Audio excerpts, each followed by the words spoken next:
warahmatullahi wabarakatuh. Perkenalkan, nama saya Ayu. Saya dari kelompok 10 akan mempresentasikan tentang audit ISO dan tantangan implementasi di Indonesia. Apa itu ISO? ISO atau International Organization for Standardization merupakan organisasi internasional yang membuat standar agar kualitas produk, layanan, dan sistem manajemen suatu perusahaan menjadi lebih baik dan konsisten. Standar ISO. Standar ISO yang sering digunakan, yang pertama ada ISO 901 atau manajemen mutu, yang kedua ada ISO 1401 atau lingkungan, yang ketiga ISO 4501 keselamatan kerja, ada 4 ISO 2701 keamanan data. Tujuan ISO meningkatkan kualitas, meningkatkan kepercayaan pelanggan, meningkatkan efisiensi kerja, memperluas pasar nasional dan internasional. Proses sertifikasi ISO. Perusahaan tidak langsung mendapatkan sertifikat ISO. Ada beberapa tahap yang harus dilakukan.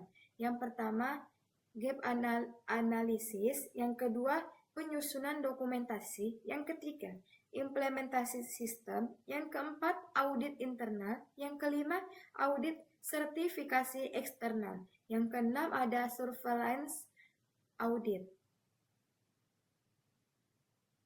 Gap analysis. Perusahaan menilai kondisi saat ini dan membandingkan dengan persyaratan ISO.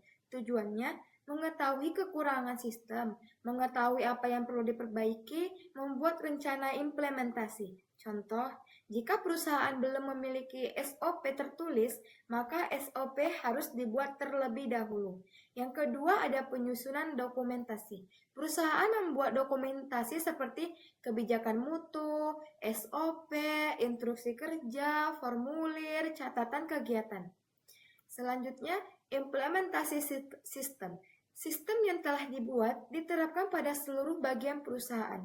Contoh, karyawan mulai mengikuti SOP, pelatihan dilakukan, prosedur kerja mulai dikerjakan. Yang keempat ada audit internal. Audit dilakukan oleh tim internal perusahaan sebelum audit resmi. Tujuannya menemukan kesalahan, melihat apakah prosedur telah dijalankan, melakukan perbaikan. Jika ditemukan ketidaksesuaian atau non-conformity, perusahaan harus membuat tindakan koreksi. Yang kelima ada audit sertifikasi eksternal. Dilakukan oleh lembaga sertifikasi. Step 1, dokumen kesiapan perusahaan, sistem manajemen. Step 2, implementasi langsung, wawancara karyawan, observasi proses kerja. Yang keenam ada surveillance audit. Dilakukan secara berkala untuk memastikan sistem tetap berjalan. Setahun sekali, sertifikat berlaku sekitar 3 tahun. Audit internasional ISO. Audit internal adalah pemeriksaan yang dilakukan oleh perusahaan sendiri.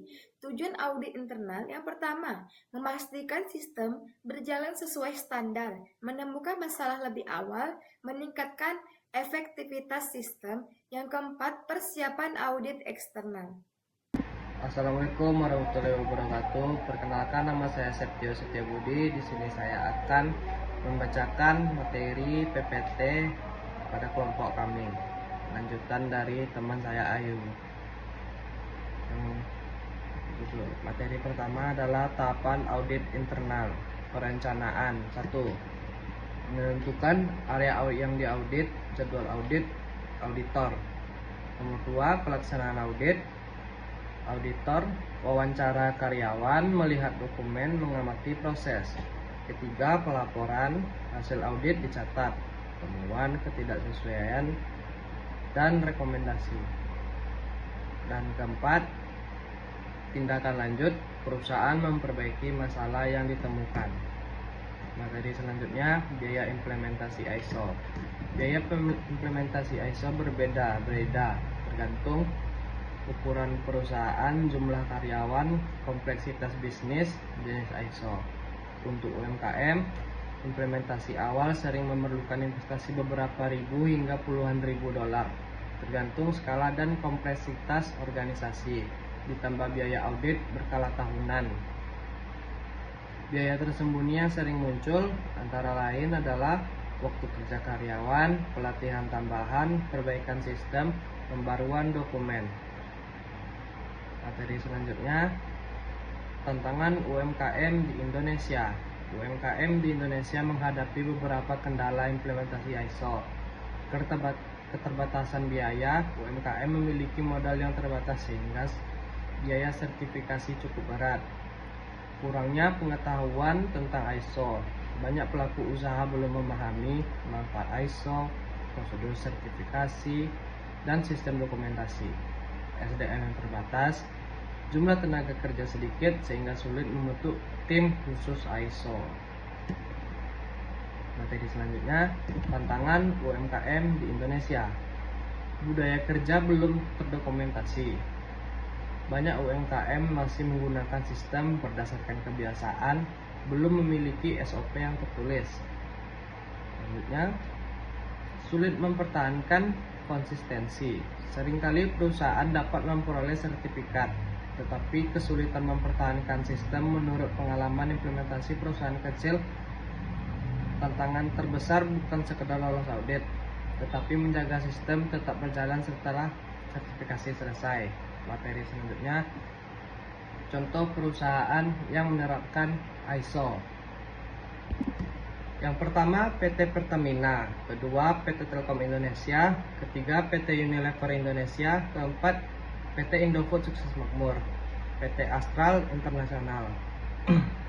Materi selanjutnya, manfaat yang diperoleh, kualitas produksi meningkat, proses lebih efisien, meningkatkan kepercayaan pelanggan, meningkatkan daya saing global. Dan kesimpulannya, audit ISO merupakan proses pemeriksaan sistem manajemen perusahaan agar sesuai dengan standar internasional. Implementasi ISO memberikan banyak manfaat, tetapi perusahaan di Indonesia, terutama UMKM, masih menghadapi tantangan berupa biaya, SDM, dan pemahaman yang terbatas. Walaupun demikian, penerapan ISO dapat meningkatkan kualitas dan daya saing perusahaan dalam jangka panjang. Sekian dari saya. Wassalamualaikum warahmatullahi wabarakatuh.